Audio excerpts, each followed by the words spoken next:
Entonces estábamos viendo esto de las capacitancias extrínsecas.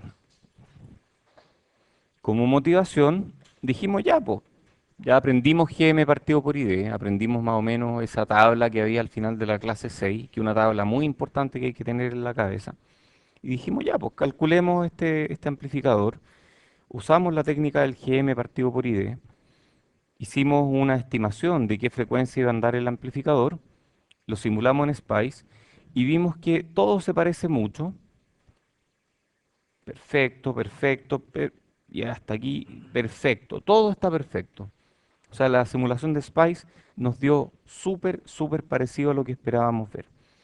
Y luego simulamos y nos damos cuenta de que el ancho de banda simulado por Spice es mucho, pero mucho más bajo que el ancho de banda que nosotros habíamos predicho.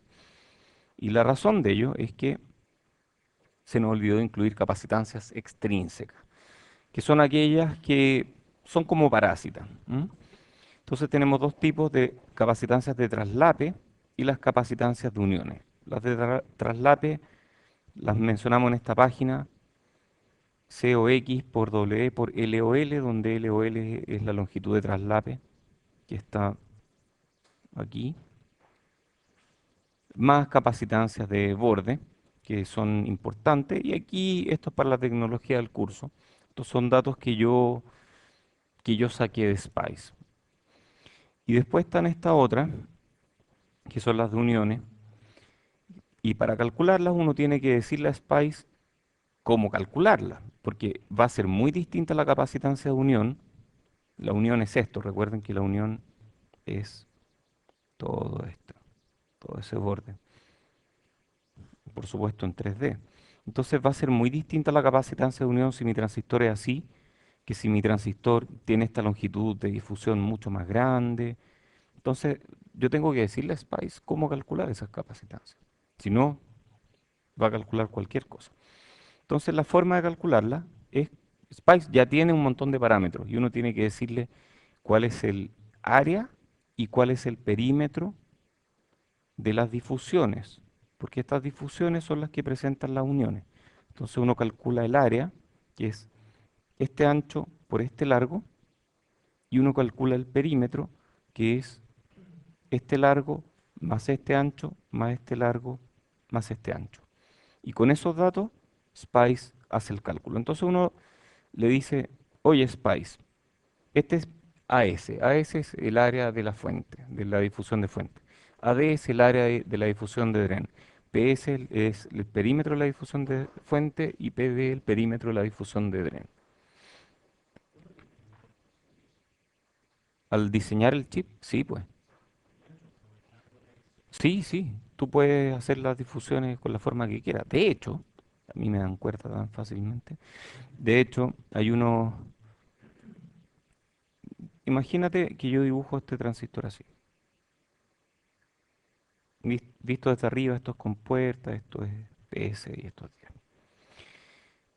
Ahí está el transistor, ¿cierto? Y yo quiero apagar este transistor y al apagarlo, deja de pasar corriente ahí, ¿cierto? Dejó de pasar.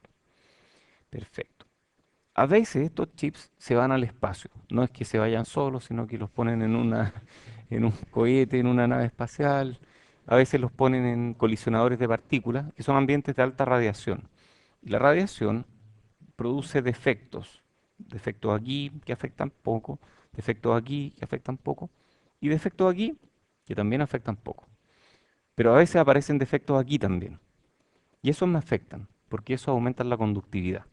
Entonces yo quiero apagar este transistor, lo apagué, no hay corriente, pero estos defectos de los lados hacen que igual haya conductividad e impidan que el transistor se apague bien. Entonces hay una corriente de fuga que es función de la radiación ionizante en dosis total que ha recibido el chip.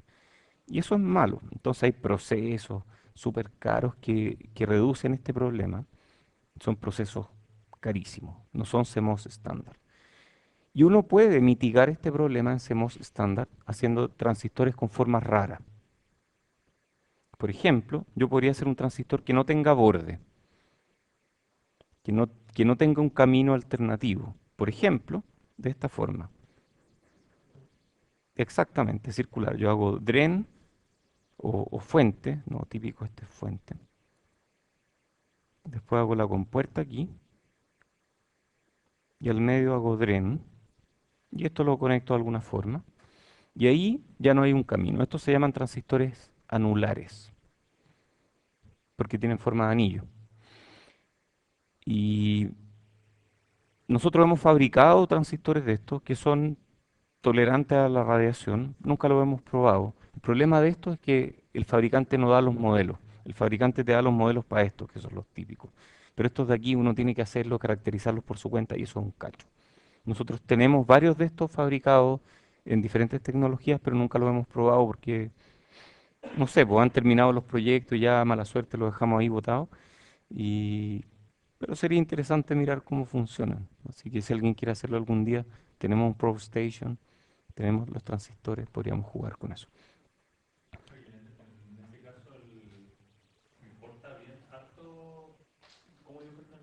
Sí, pues,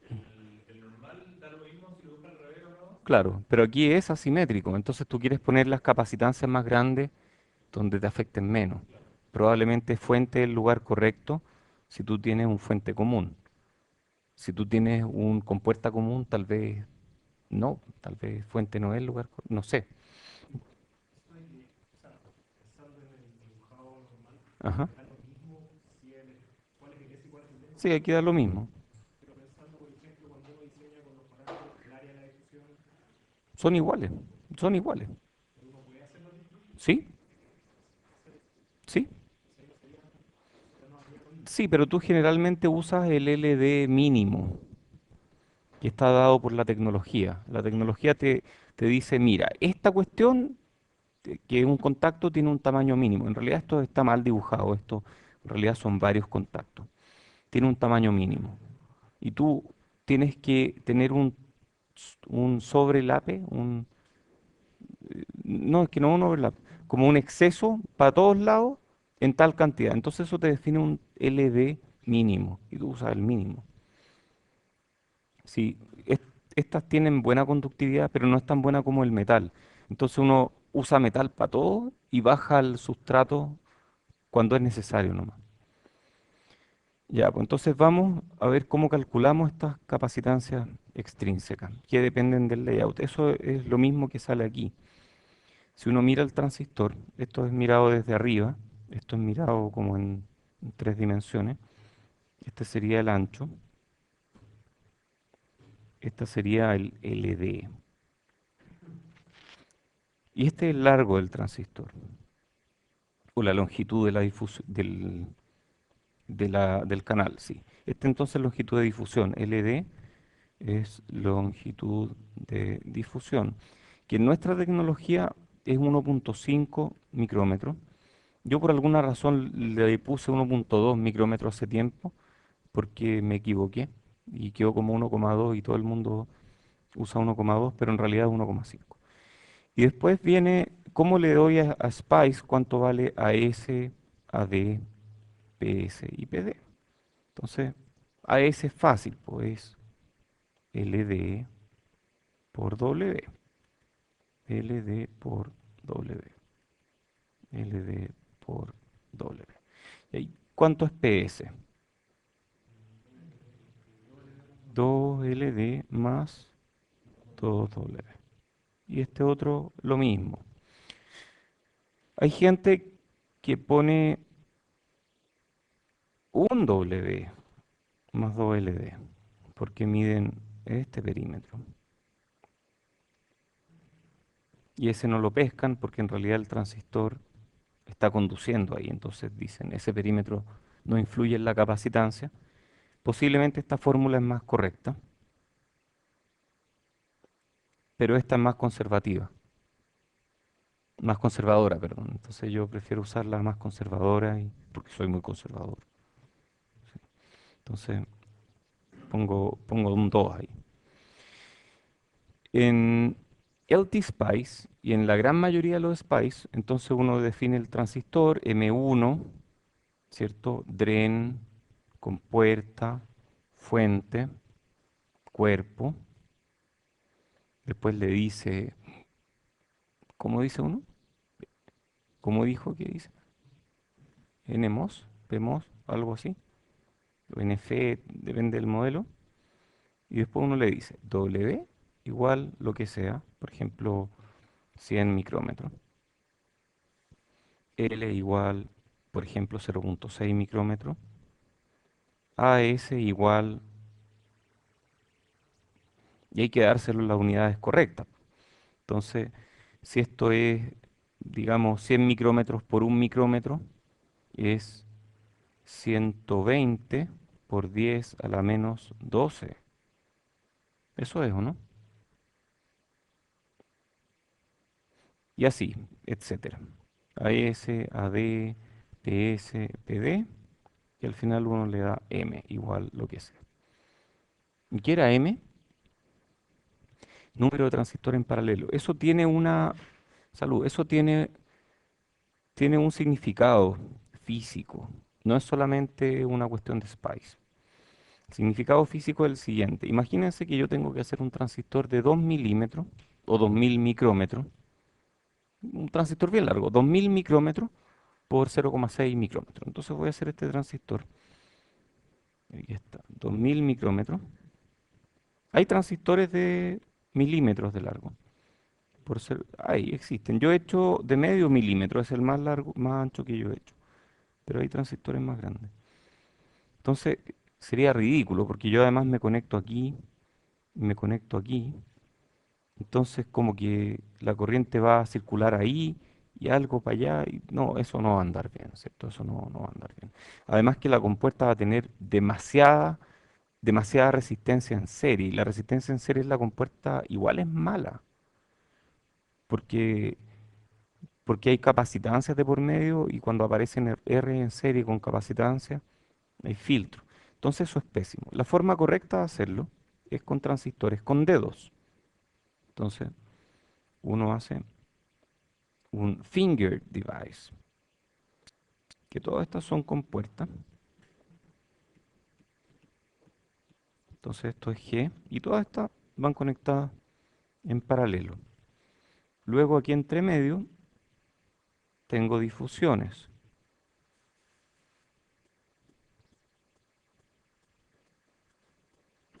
Entonces, si esta es D, esta es S, esta es D, S, D, conecto todas las D juntas, conecto todas las S juntas y ahí tengo mi transistor.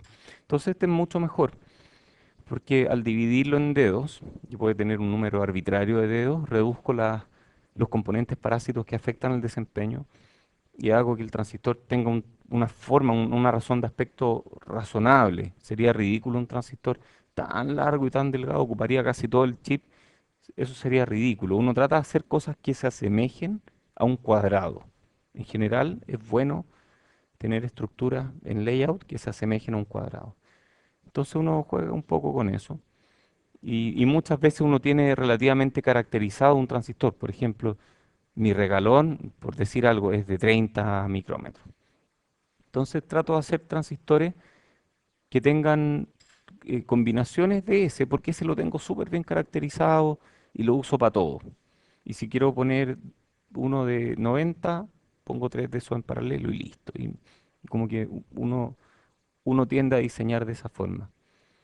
Al final la optimización es buena, pero a veces hay que pensar en el que va a ser el layout. Y cuando es uno mismo, uno piensa más. Ya, entonces este es el resumen. No vamos a ver más capacitancias que esto, salvo una más. Pero vemos cinco, que es harto. Son un montón. Y estas son las ecuaciones. Y las ecuaciones estas son bien complicadas porque, a ver, COL es fácil, ya la vimos. Esa era un porcentaje de CGS. Esta en triodo, esta en región activa. Ah, perfecto, era W por L por COX por 2 tercios y esta por 1 medio. Más COL. Entonces el COL se le suma al CGS. CGD lo mismo, CGB, estas las podemos omitir, CSB, CDB. Entonces CSB y CDB deben de ser. subumbral, triodo o activa. Ahí vamos a darle diferentes valores, pero no es fácil. Hacer esto de las capacitancias no es fácil. Generalmente nosotros, a ver, subumbral aquí está en realidad en corte, porque en realidad subumbral podría ser en activa, pero en subumbral. Aquí estamos en corte. Mejor pongámosle corte y a este pongámosle activa en cualquier nivel de inversión, porque si no se va a malinterpretar eso. Entonces esto en corte. Y calcular esto no es fácil, sobre todo cuando uno tiene que meter estos cálculos en un diseño. Y créanme, ustedes lo van a hacer en este curso. Oye, si yo dije el curso de electrónica es para niños, este es de verdad. Unas observaciones, CGS y CGD cambian gradualmente entre diferentes regiones de operación. O sea, no es que valgan a una cosa y de repente, ¡pum!, pasan a valer otra. CGB distinto de cero existe incluso en la región activa y triodo debido a que el canal no es un blindaje perfecto y permite que algunas líneas de campo pasen entre compuerta y cuerpo. Entonces eso es malo. Existe un CGB. Uno imaginaría que CGB no pasa nada, que uno podría omitir este. No, no se puede omitir. Al final, esto es una transcapacitancia. Yo he hablado de eso en el pasado. No es que haya capacitores ahí, esa es nuestra forma de verlo, pero en la práctica es una gran capacitancia con varios terminales en que yo muevo un voltaje e induzco carga en todos los demás al final. Eso es. ¿Qué es una capacitancia? Yo tengo aquí un par de placas paralelas y si muevo este voltaje voy a inducir un cambio de carga aquí, de alguna forma, o al revés. Si le meto corriente va a aparecer un voltaje. En este caso, si le meto corriente, parte se va a ir para un lado, parte para otro y finalmente voy a tener una distribución de esas cargas que uno, no sé ustedes, pero yo en mi limitada forma de ver los capacitores como dos terminales nomás, esta es la mejor representación, pero no es lo correcto. Lo correcto es algo distribuido, es una capacitancia distribuida. Em, en nuestra tecnología, CGD es más bien constante en la región activa y no depende de L. Entonces, en región activa, CGD es COL esencialmente. Y COL no depende de L. COL depende del traslape. Tal vez podemos verlo en función de CGG o CGS, quizás, pero en tecnologías más nuevas sí importa. Entonces vamos a tratar de dar unas fórmulas que pueden servir.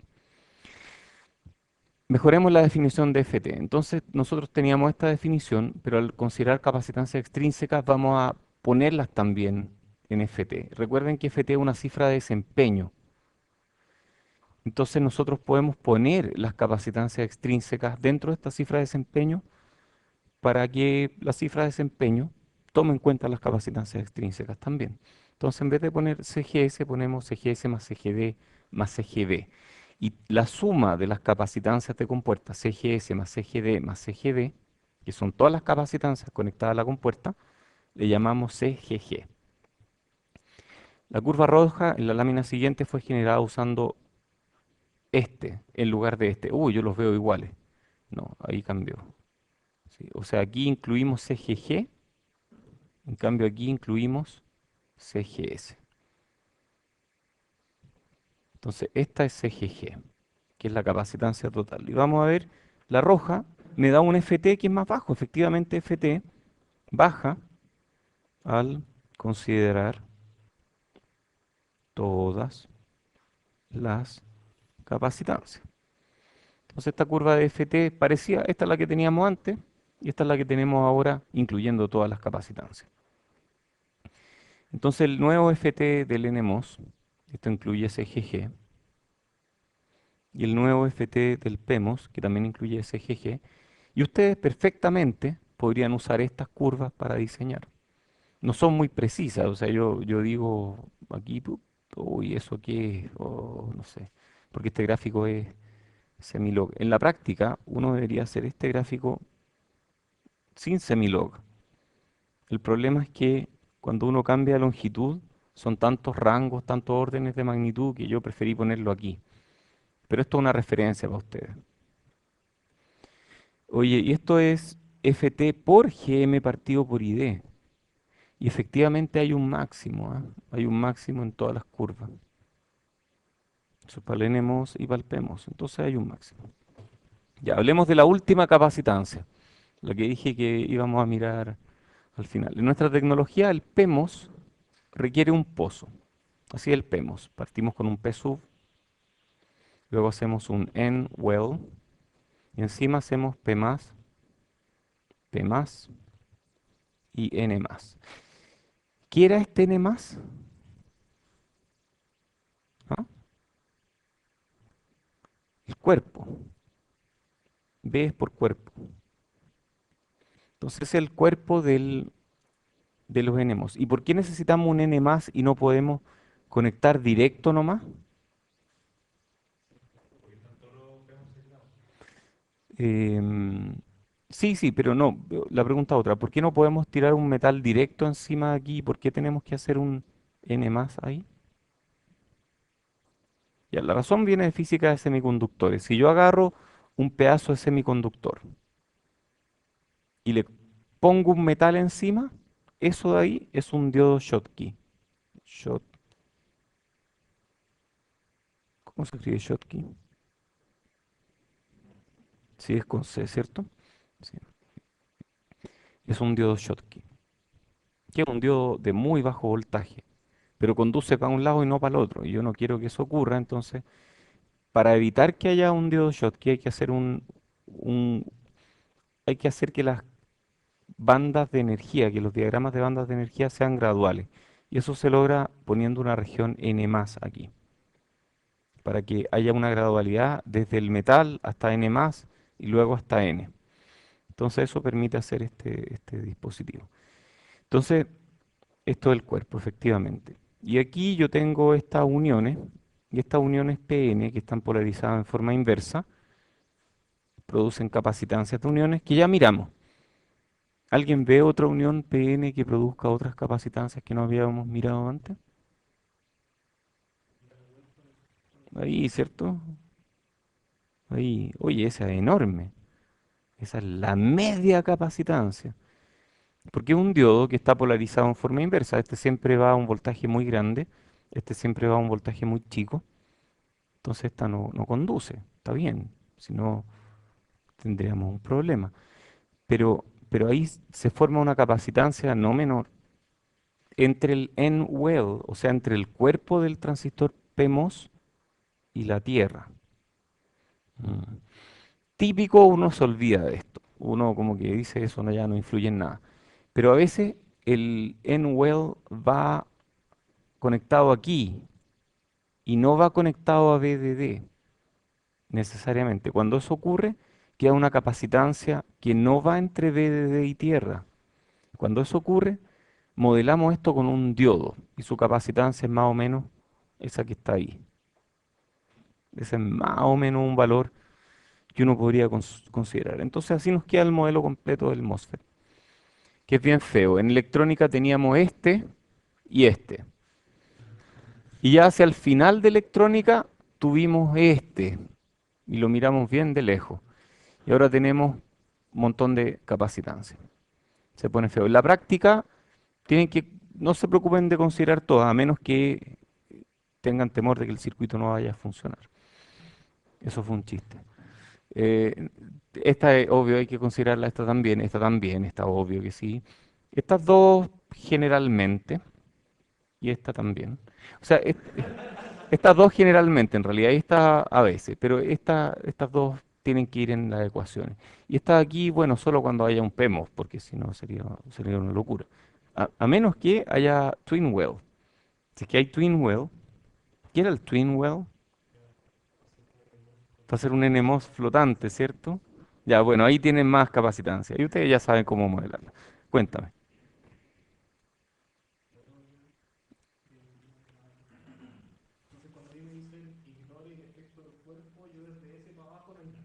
No, no, no, el efecto del cuerpo es otro, que no hemos visto aún.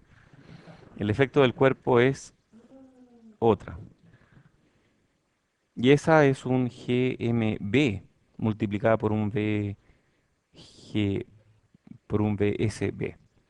pero ese lo vamos a ver después. No, nada que ver.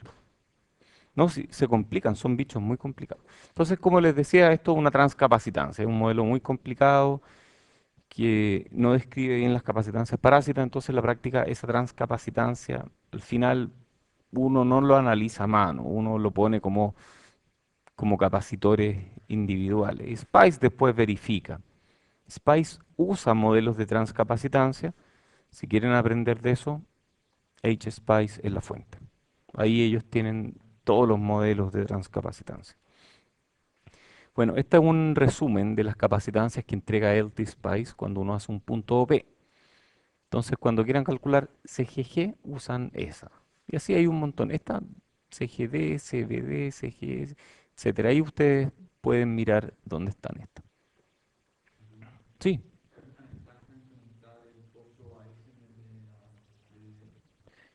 en conectar el pozo, tú dices eso versus eso. En este caso da lo mismo, pero ¿qué pasa si tengo un cascodo? Ahí hay una diferencia. Puedo conectarlo ahí o puedo conectarlo ahí. Tengo dos opciones. Si lo conecto, yo no sé la respuesta. Si lo conecto ahí, no tengo efecto de cuerpo.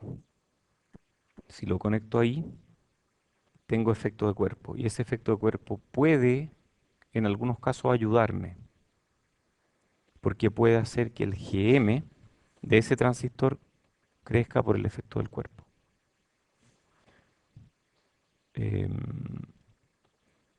Otra razón sería, no sé, pues si es que lo tengo ahí, no tengo la capacitancia de pozo. Si lo tengo ahí, tengo que incluir la capacitancia de pozo. Entonces, la respuesta, no sé. Depende del que esté diseñando. Ahí el que esté diseñando tiene que ver qué afecta más. Y depende de la topología, por supuesto. No es trivial, no es un tema trivial. Ok, entonces, chuta, ¿cómo calculamos CGD y CDB? Porque yo puedo en primera aproximación pedirle a Spice que me los calcule, pero andar pidiéndole Spice a cada rato es un cacho. Entonces, o lo otro es, no sé, puedo irme acá y calcularlos con estas ecuaciones, que tampoco se ven muy bonitas. Siendo súper honesto, yo esto que está acá no me sirve para diseñar. O sea, si voy a tener que meter estas ecuaciones cada vez que tenga que diseñar algo, voy a perder el foco. Entonces, una alternativa es expresarla en función de CGG. Entonces yo calculo CGG de alguna forma, por ejemplo, se la pido a Spice a partir de FT, y esa la tengo. Yo le puedo pedir a Spice cualquiera de estas, da lo mismo, le puedo pedir las que quiera, usando esto de acá. Pero para diseñar, para efectos de diseño y no complicarme tanto, una opción es calcular estas capacitancias como una fracción de CGG. Y eso hace que sea un poco más fácil la pega. Entonces, una opción, pero hay un problema, hay un problema serio, porque CGG depende de L, mientras que CGD y CDB y CSB y CDB son lo mismo, no dependen de L. No, perdón, CGD sí depende, pero CDB no depende. No, y al final la dependencia es un poco rara, entonces es complicado. Entonces lo que hacemos, no, esto es raro, ¿por qué tengo dividido por L ahí? No sé. De estas estoy segurísimo, de estas dos. De estas dos tengo mis dudas porque no estoy seguro si tenemos que dividir por L. Déjenme chequear eso. ¿Sí? Es por la tecnología del curso. Eh, no, no, no, este es un 0,6 fijo y ese L es el que cambia. Ah, sí, ahí cambia. Sí, entonces, CdB es más o menos 0,36 por CGG por 0,6 micrómetros partido por L. Si el L que estoy usando es 0,6 micrómetros, esto se va. Si el L que estoy usando es el doble, significa que el CGG es el doble de grande de lo que necesito para calcular CdB. Entonces tengo que dividirlo por 2 para cancelar ese doble de grande. Y esa es la razón. Entonces CdB y CdB, si esos dos llevan el L.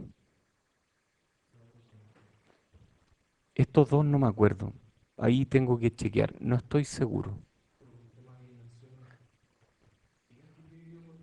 A ver, miremos. No, es que ahí, según yo, podrían ir sin toda esa última parte. Vamos a chequearlo con las ecuaciones. A ver, CGB, dice aquí pequeña, y CGB, sí, estas son las que nos importan. 0,32, 0,27, esos son los valores importantes. Entonces, sí, yo creo que tengo un error en estas láminas. Yo creo que mi error está en que estas deberían ser C, CGD. Esta debería ser CSB tal vez. Sí, ahí tengo mis dudas. Entonces dejemos esta en duda. Estas dos están bien. Se los confirmo en la próxima clase, pero tengo mis dudas aquí. Sí, pero igual, es un método súper aproximado. Les da un orden de magnitud. Yo estas las saqué de gráfico. Por eso tengo que revisar qué fue lo que hice para obtener estos valores. Y aproximado, pero en el fondo la idea es que a partir de CGG, que uno lo saca a partir de FT, uno puede calcular estas capacitancias. Entonces las cifras de desempeño del transistor van a ser Gm partido por Id, que dice cuán eficiente es, cuán bueno es en darme Gm por cada unidad de Id que yo le doy. Gm partido por CGG, que me indica cuán bueno es en términos de Gm versus capacitancias, donde sumo todas las de compuerta.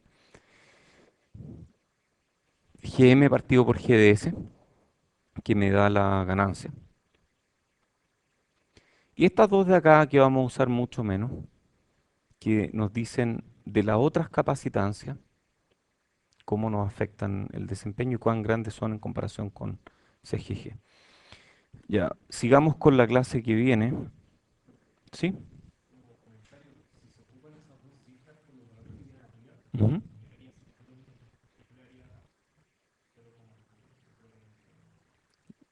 Estas dos.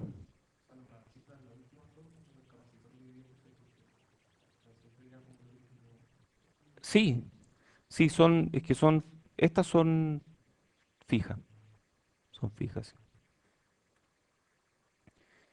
Ya vamos a no importa. Es que estoy usando Google Drive y a veces se demora en grabar. Y mientras se demora en grabar, deja inaccesible el archivo. Ya, pasemos a otro tema. Vamos a dejar el efecto del cuerpo para después. Técnicas de estimación del ancho de banda.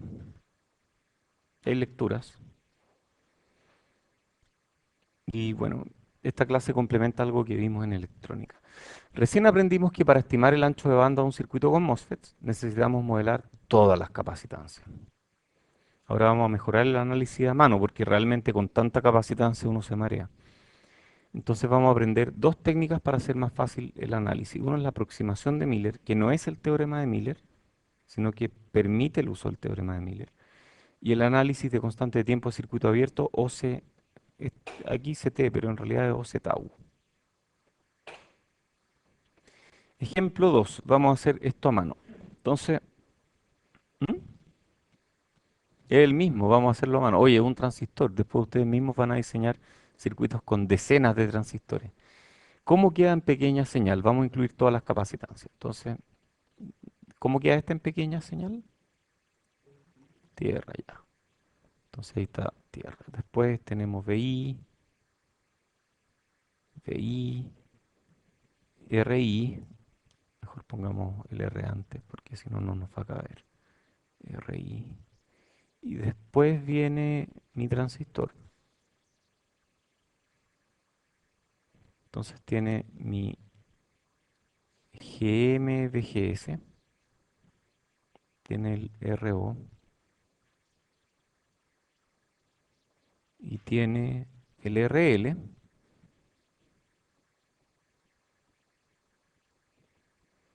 Y ahora hay que incluir las capacitancias. Entonces está CGS. Pongámosla en otro color mejor, ¿o no? Para que se destaquen.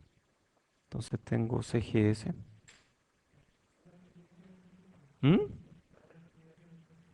Son todas las combinaciones posibles. Tenemos CGD. Tenemos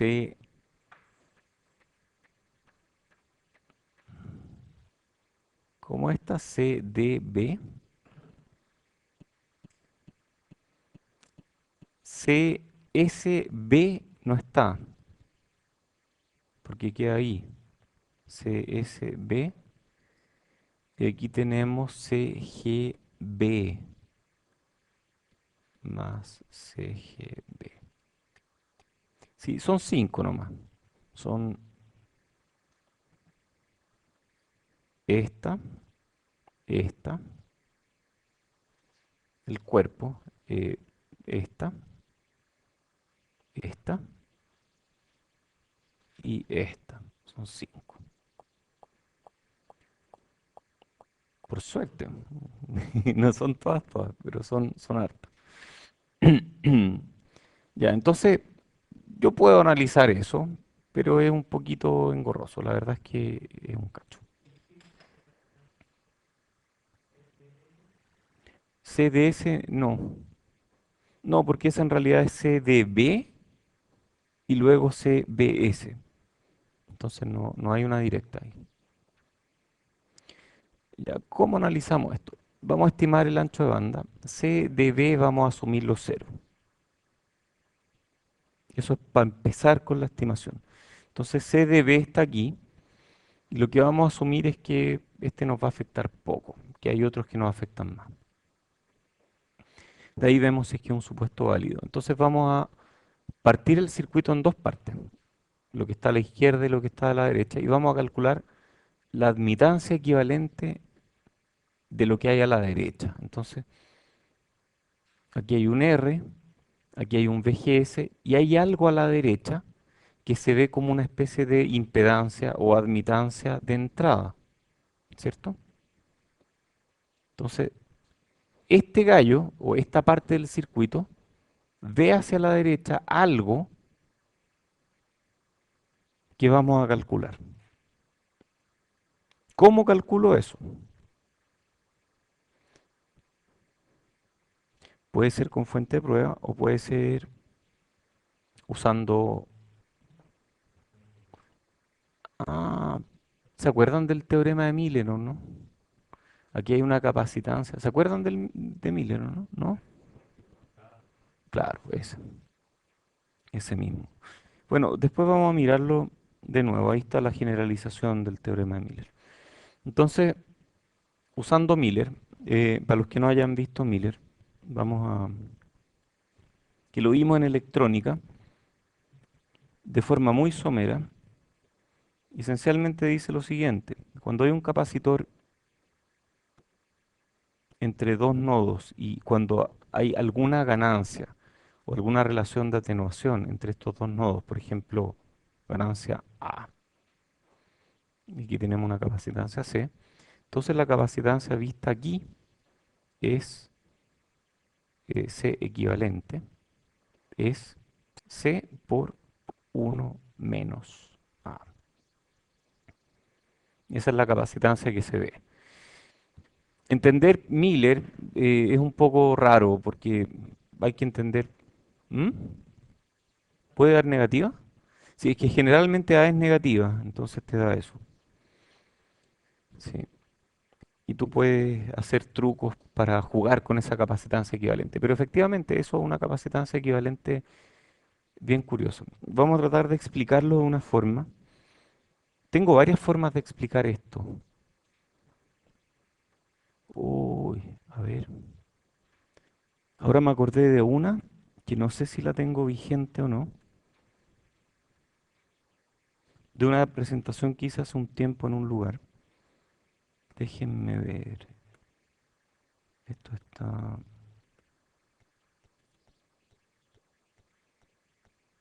Debería estar aquí. Esta. Esta es una presentación que di en Notre Dame al grupo de investigación de un profesor con quien trabajo allá y esto no está abriendo. No sé por qué. Ahí abrió. Sí, pero aquí no puedo dibujar. Así que mejor la abro con el otro programa.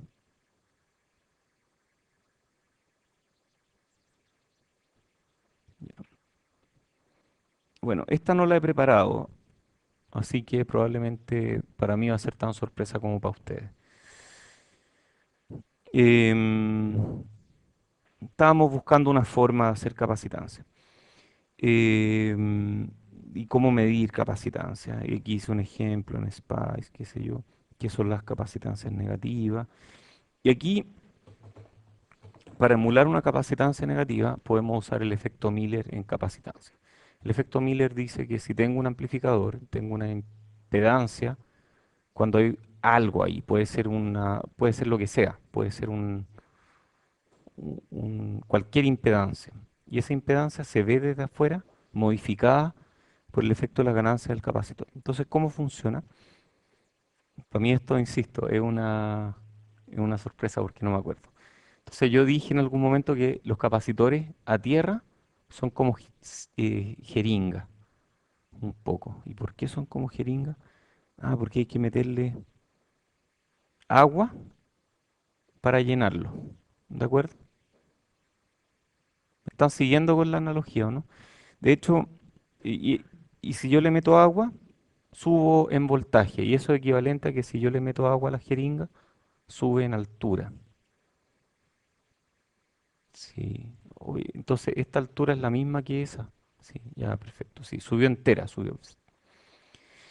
Y uno puede calcular cuánto sube, de hecho, en función de la cantidad de agua que uno le mete, ¿cierto? Porque uno integra esa corriente o esa agua en el tiempo. Yo sé que Q igual C por V y ese Q finalmente es como, imagínense que esta es constante, que es I por T igual C por V. Entonces yo realmente puedo llegar a relaciones del estilo voltaje partido por tiempo, o cuánto sube en función del tiempo, es corriente partido por C. Y esa ecuación es tan útil que hasta me la sé.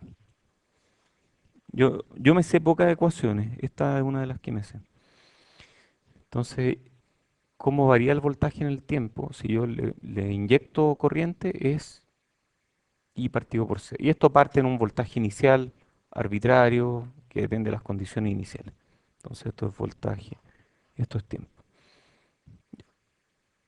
Convencí a todos de que un capacitor y una jeringa son parecidos. Tienen como un aire, ¿ah? Ambos almacenan algo y la forma en que cambian uno de sus parámetros, voltaje o altura, depende de cuánto y a qué velocidad yo voy almacenando ese algo. Entonces, si bajamos el potencial, o sea, si yo agarro esta camisa de la jeringa, hablemos de camisa y émbolo, no sé si se llama camisa, pero no importa.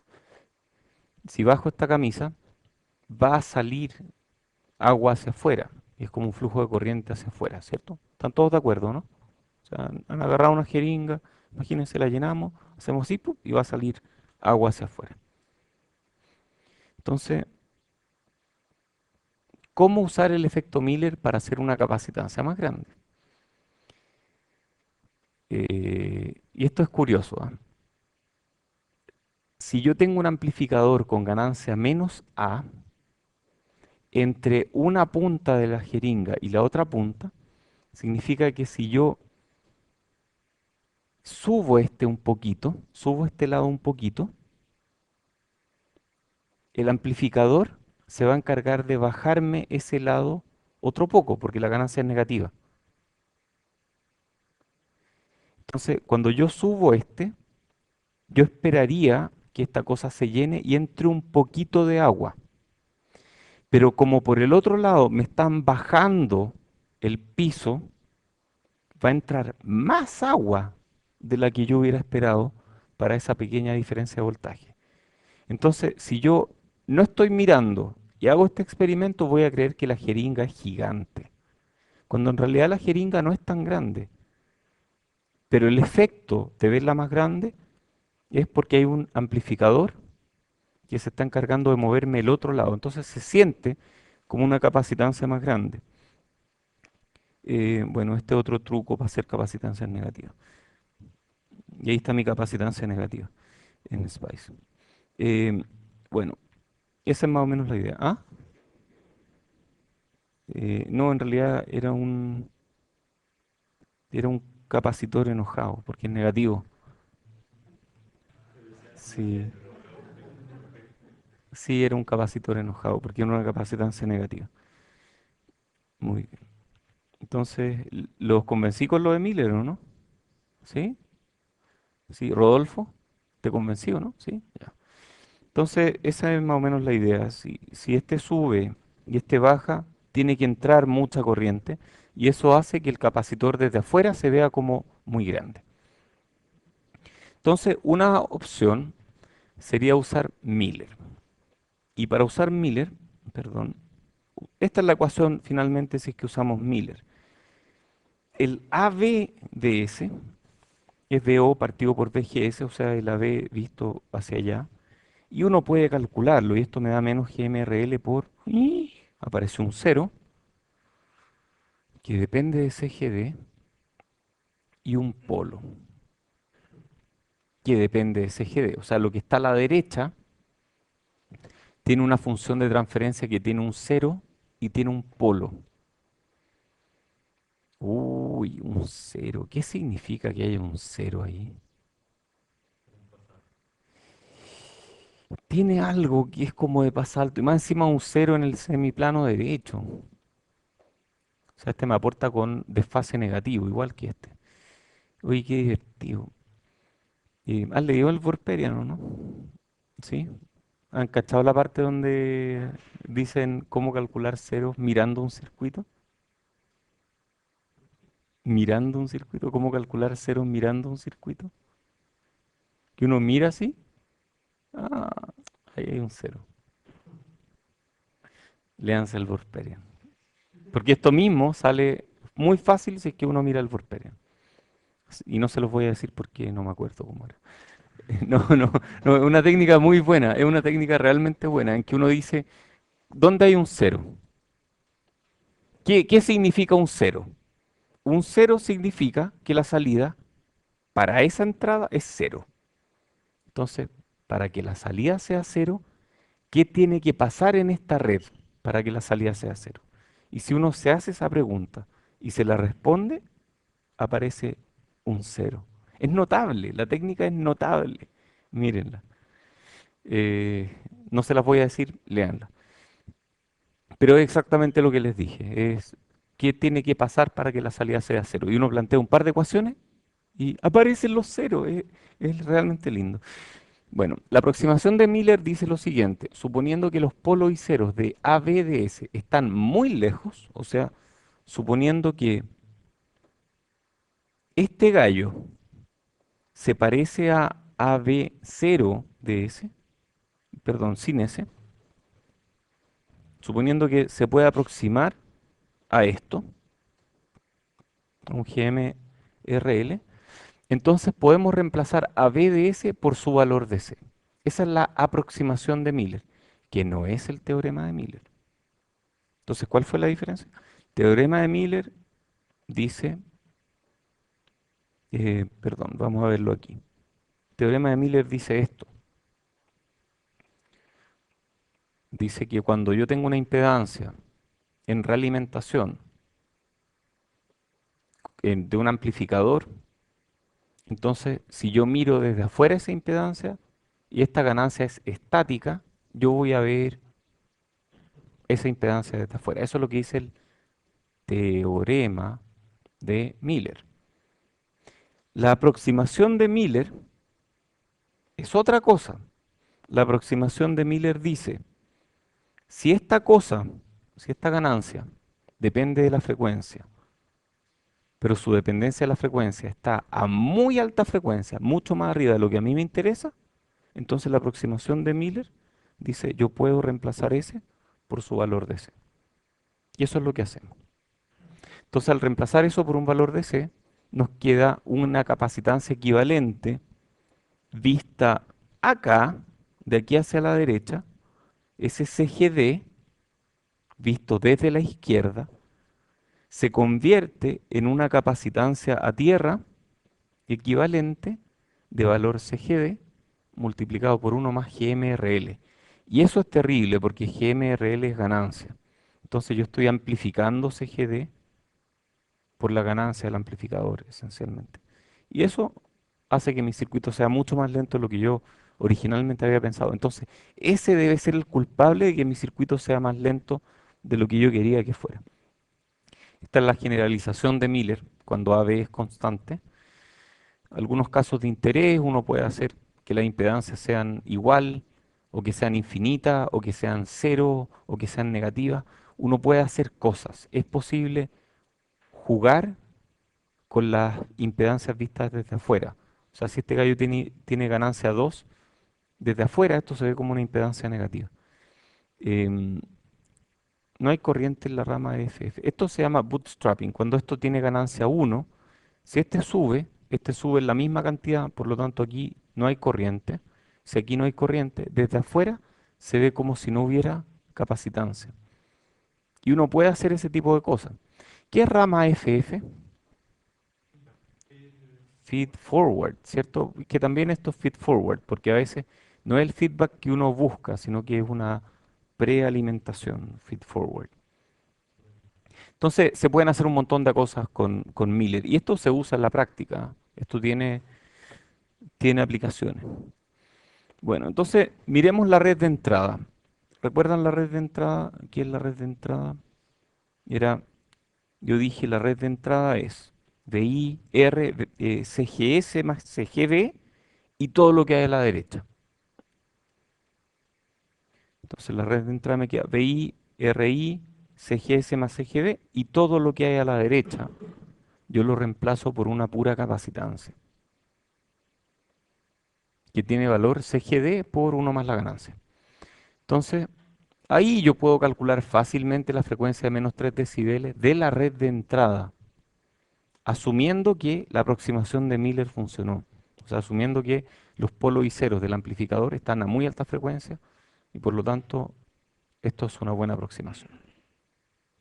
Y ahí uno calcula y da algo. Entonces esto es muy simple, o al menos mucho más simple que usando eh, las ecuaciones exactas que uno puede obtener mediante un análisis a mano que es complicado. Bueno, hicimos un par de supuestos aquí. ¿Hay preguntas? ¿No? Hicimos supuestos, miremoslo. Entonces, hagamos esta estimación del ancho de banda usando el gráfico de frecuencia de tránsito. CGG es 1 partido por 2pi por GM partido por FT. GM era 4 milisiemens, FT lo obtenemos del gráfico y nos da 8 gigas y de ahí calculamos CGG. Luego metemos CGG en esta ecuación y hacemos el cálculo. CGG es este más este más este. Entonces me queda CGG aquí más y me sobró un término. Me sobró este término. Ese término lo dejo aparte. Ah, pero ese término, esto de ahí yo lo puedo calcular en función de CGG según el valor de K que habíamos visto en la última lámina de la clase anterior. Entonces hago este cálculo y llego a 128 megas. Lo cual no es malo, porque las simulaciones me dijeron que eran 132 megas. Entonces estamos bien. Esta técnica funcionó, realmente funcionó bien. y nos permitió estimar el ancho de banda. Comprobemos los supuestos. Entonces, veamos si ABDS efectivamente se parece a GMRL. Esto es la aproximación de Miller. Veamos si es correcta. Entonces, calculamos el polo y el cero y nos da en los gigahertz, que es mucho más arriba que los megahertz de ancho de banda. Entonces, efectivamente, estos importan poco porque están tan alto en frecuencia que me importan re poco. De hecho, medir esto es difícil. Sigamos comprobando los supuestos. También asumimos que C de B era despreciable. ¿Qué pasa si calculamos a B incluyendo C de B? Bueno, esta es la expresión original que teníamos. Y si le ponemos C de B, nos queda multiplicada por esto. Esto es una expresión exacta. Entonces hay una constante de tiempo adicional ahí. ¿Qué tan importante es esa constante de tiempo? Habría que mirarlo, ¿cierto? El cero no cambia, pero la frecuencia del polo se redujo debido a CdB. Y si es que hacemos este cálculo, CdB es EGG por 0,36, que vimos en la última lámina de la clase anterior, obtenemos este valor.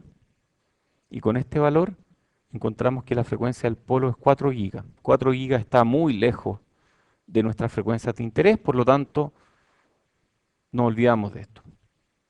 Estamos bien. El supuesto valió y estuvo muy bien. Entonces, yo dije al principio de esta clase que íbamos a ver dos técnicas de estimación del ancho de banda, ¿cierto? ¿Dónde estoy aquí? Una de ellas es la aproximación de Miller, que es la que acabamos de ver. Y la siguiente que vamos a ver, que es muy potente y a mí me encanta, realmente me encanta. Cuando la aprendí fue como, "Oh, esto es demasiado bueno". Y yo ya se la enseñé en electrónica, pero ahora la vamos a ver con un poco más de formalidad. Es constante de tiempo de circuito abierto o ZTAU. Entonces, para motivar este OZTAU, sí, Miller, no, no necesariamente. En realidad Miller es súper general. Si tú haces la demostración de Miller, esta demostración, esto de aquí, vale independiente de lo que sea, a ver, es súper general, es súper, súper general. Y a veces, lo que dice la aproximación de Miller es que yo puedo aproximar este AB a su nivel de C. Pero Miller no dice nada más que eso, o sea,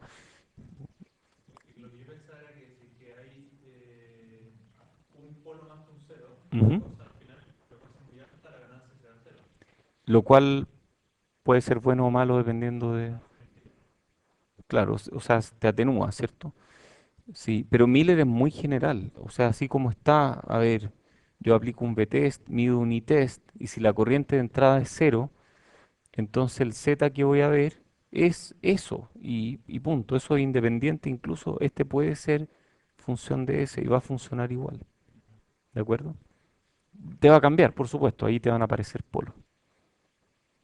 Ya, vamos a ver el segundo método, que es que lo vamos a motivar poniéndole una capacitancia de carga a este circuito. Entonces, para ver el segundo método, que es OZU, vamos a partir poniéndole un CL en paralelo con CDB. Entonces ahí pusimos el CL. Este es el mismo circuito, idéntico al que hicimos, pero agregamos C sub L. Y el ABDS, si es que hacemos los cálculos como corresponden, así paso a paso, llegamos a esta expresión. Si CL fuera 10 picofarad, 10 picofarad es una capacitancia grande o chica, gigante para un chip, ¿cierto? Pero en la vida real es muy chica, entonces depende del contexto. O sea, si a un chip lo cargamos con la punta de un osciloscopio, ya tenemos más de 10 picofarad de capacitancia. Entonces, es tremenda para un chip, pero no es tan descabellada en términos del mundo real. Si es que hacemos CL igual 10 picofarad, calculamos la frecuencia del polo, llegamos a 16 megas. Y 16 megas es mucho menor que la frecuencia a la que estaba funcionando este circuito, que eran como 130 megas. Entonces, realmente nos echó a perder el ancho de banda. Claramente la aproximación de Miller no va a funcionar si es que la capacitancia de carga es 10 picofarad por algo que tú dijiste. recién. Claro, po, si hay un polo, porque aquí al ponerle 10 picos hay un polo, y ese polo va a hacer que esta ecuación que tenía Miller deje de amplificar el capacitor muy temprano en frecuencia. Que eso es exactamente lo que dice esta lámina. Entonces, ¿qué hacemos cuando el circuito tiene un CL muy grande? Ahí ya la aproximación de Miller no vale, entonces no podemos usarla para calcular nuestro ancho de banda. CGD va a ser amplificado, cuando hablo de amplificar CGD, para que estemos todos en la misma página, me refiero a esto. Eso es amplificar CGD.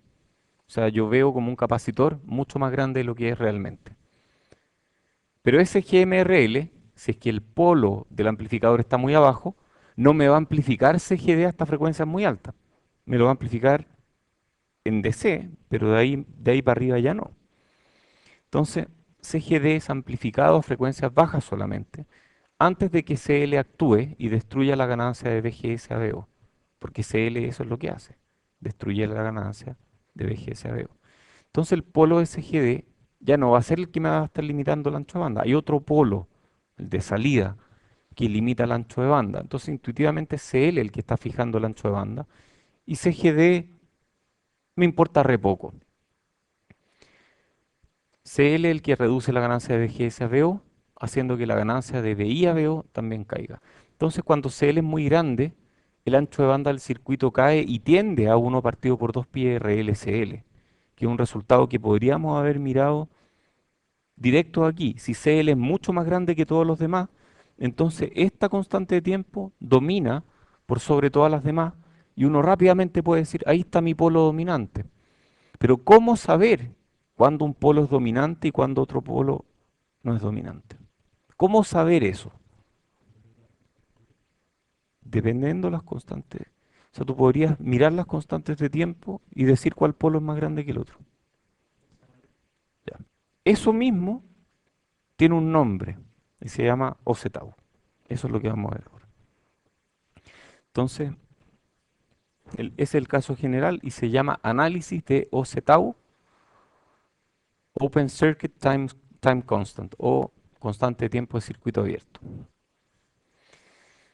Afortunadamente está este método que yo ya lo he estado metiendo en electrónica, o sea, está en el ADN de ustedes después de haber hecho electrónica, pero no lo habíamos visto con un nombre. Ahora lo vamos a ver con un poco más de formalidad y vamos a entender por qué funciona.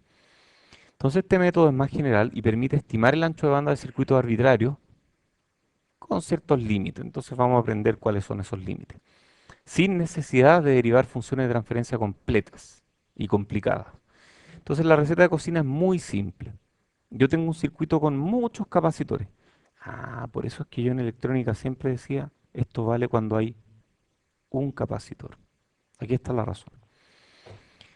Para cada capacitor J, de los J capacitores que tiene el circuito, hay que remover todos los capacitores excepto CJ. O sea, uno los saca. Quedan en circuito abierto. Entonces eso es en circuito abierto. En circuito abierto. Y calculamos, no, perdón, y apagamos la fuente independiente. Luego calculamos la resistencia vista desde el capacitor CJ, la resistencia equivalente vista. Y luego calculamos la constante de tiempo para ese capacitor C sub J. ¿Sí? No tiene que ver con superposición como lo vemos en el curso de circuitos, donde una... Es que la superposición asume linealidad y aquí no hay linealidad. Exactamente, exactamente eso es lo que estamos viendo. O sea, exactamente de eso se trata. Entonces, calculamos la constante de tiempo para ese capacitor y lo repetimos para todos los capacitores, excepto los de acoplamiento. ¿Por qué no consideramos los capacitores de acoplamiento?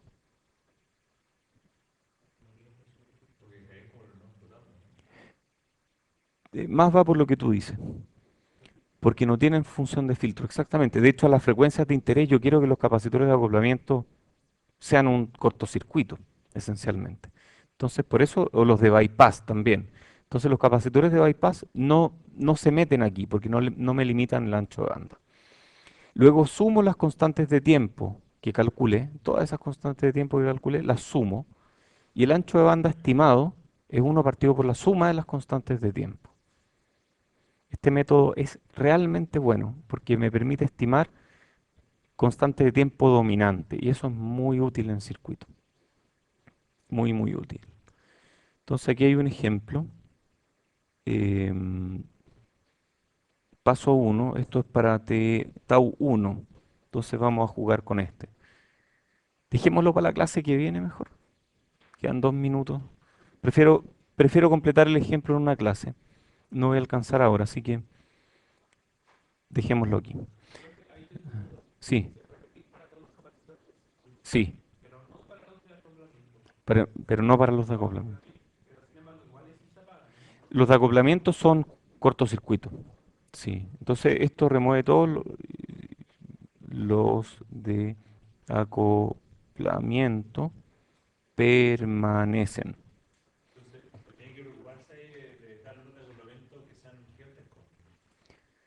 Exacto, porque exactamente, tienen que ser grandes.